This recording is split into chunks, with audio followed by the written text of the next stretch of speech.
Assalamualaikum warahmatullahi wabarakatuh. Jumpa kembali di channel Catatan Sejarah. Kali ini saya akan kembali lagi menceritakan kisah misteri yang berjudul Misteri Gunung Sibayak bagian yang kedua, Bule yang Tersesat. Dari sebagian besar pendaki mancanegara atau bule yang sering mendaki Gunung Sibayak lewat jalur wisata, mereka memilih mendaki sendirian dengan alasan karena jarak tempuh yang pendek, bisa mengikuti jalur yang ada dan lainnya.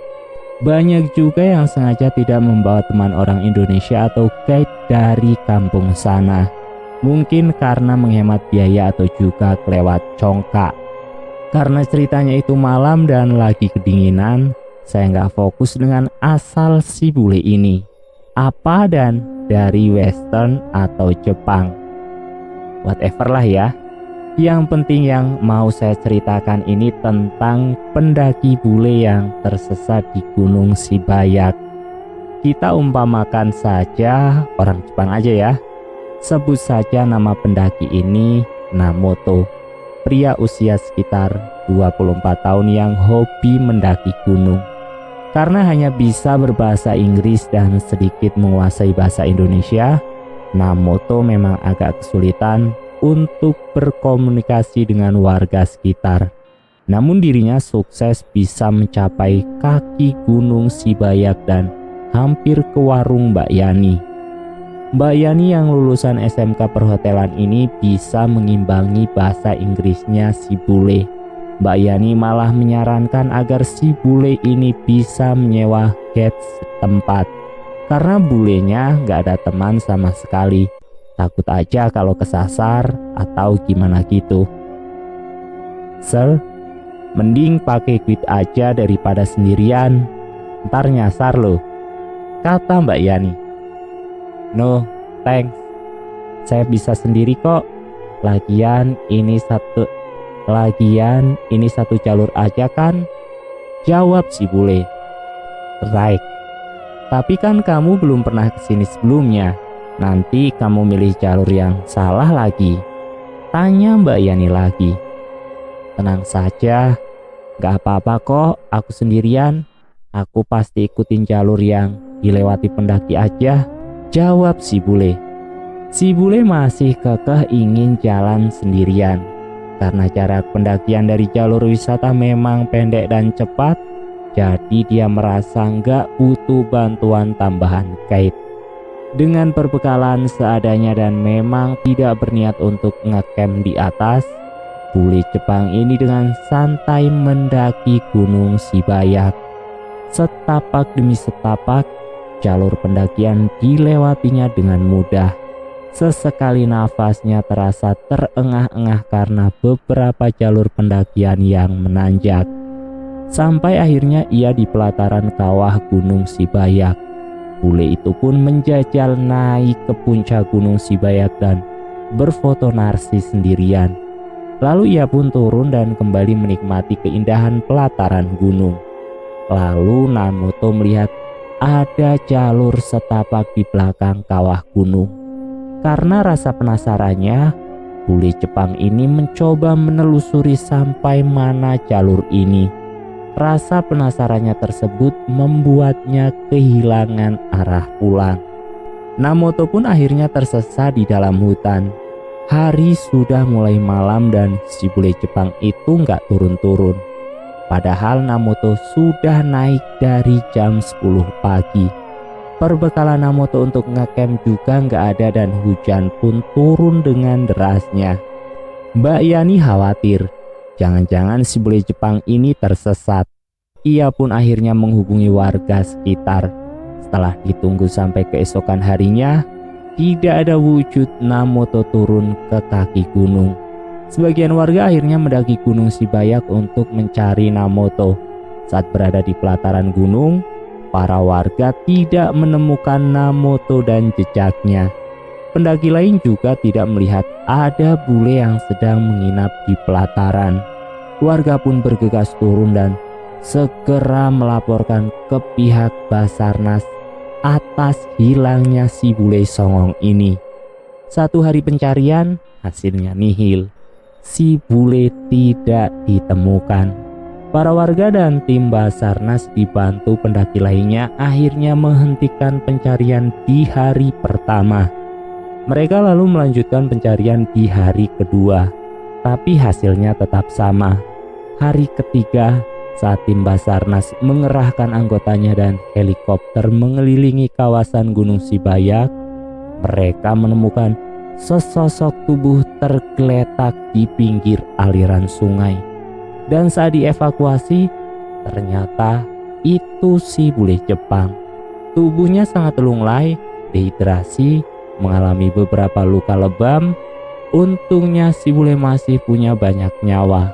Pencarian si bule Jepang pun sukses dan Namoto dibawa ke puskesmas tempat untuk mendapatkan pertolongan pertama. Saat disuguhi makanan dan minuman, si bule yang sudah agak fit langsung melahap makanan yang ada di depan matanya dengan puas. Kayaknya emang 3 hari ini dia kelaparan sekali. Setelah tubuhnya agak mendingan dan bisa diajak berkomunikasi, akhirnya Namoto cerita tentang kisahnya yang sampai tersesat. Saat dia penasaran dengan jalur kecil di belakang kawah Gunung Sibayak, dia tak sadar telah mengikuti jalur itu hingga masuk dalam hutan. Ketika tersadar, dia sudah tersesat. Dia bingung mencari jalan pulang ke arah Gunung Sibayak karena dia sudah berada di dalam hutan yang lebat dan gelap. Namoto terus berjalan tak tentu arah sampai akhirnya dia berada di sebuah perkampungan warga. Melihat banyak warga, dia merasa lega karena dia sudah bertemu dengan pemukiman orang. Saat itu dia melihat para warga sedang asyik berpesta. Ada api unggun, ada alunan musik, ada banyak makanan. Para warga juga berlalu lalang di depannya. Lalu Namoto berhenti di satu meja yang dijaga salah satu warga. Meja tersebut berisi beragam jenis makanan yang sangat menggoda selera. Karena Namoto merasa lapar, dia akhirnya mengambil salah satu makanan tersebut. Anehnya tangan Namoto seperti angin, tidak bisa menyentuh makanan itu. Dia kembali meraih makanan itu lagi, tapi hasilnya sia-sia. Dia sama sekali tidak bisa menyentuh makanan itu. Para warga yang berlalu lalang di depannya juga tidak menghiraukannya. Sudah berapa kali dia mengajak bicara orang-orang di dekatnya, tapi tidak ada yang menggubrisnya. Namun Namoto masih tetap tidak sadar kalau dia berada di dimensi lain. Dia terus berjalan melewati kerumunan warga tersebut sampai akhirnya dia pingsan dan ditemukan oleh tim Basarnas di tepian aliran sungai. Salah satu anggota tim bertanya, bagaimana perawakan warga di pemukiman yang ia datangi? Dan jawaban si bule ternyata membuat semua orang yang mendengar langsung merinding. Tubuh mereka kecil semua, tapi wajahnya sudah tua. Kaki mereka juga terbalik. Saya kira itu memang ciri khas warga sini, kata Namoto. Lalu petugas kembali mengajak Namoto berbicara. Lalu kamu makan apa di sana? Tanya si petugas. Saya tidak makan dan minum apapun sampai saya ditemukan oleh kalian, jawab Namoto.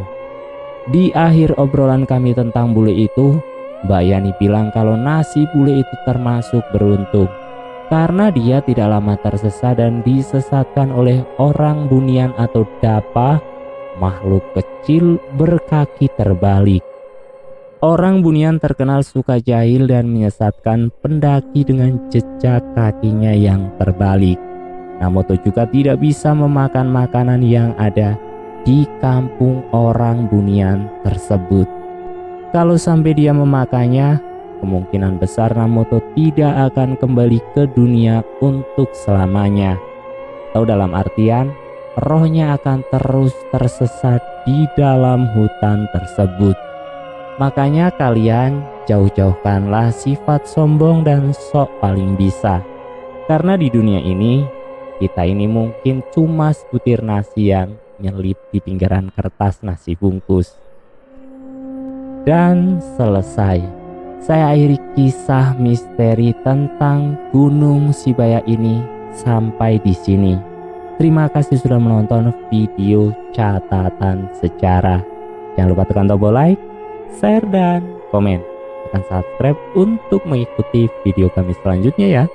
Wassalamualaikum warahmatullahi wabarakatuh.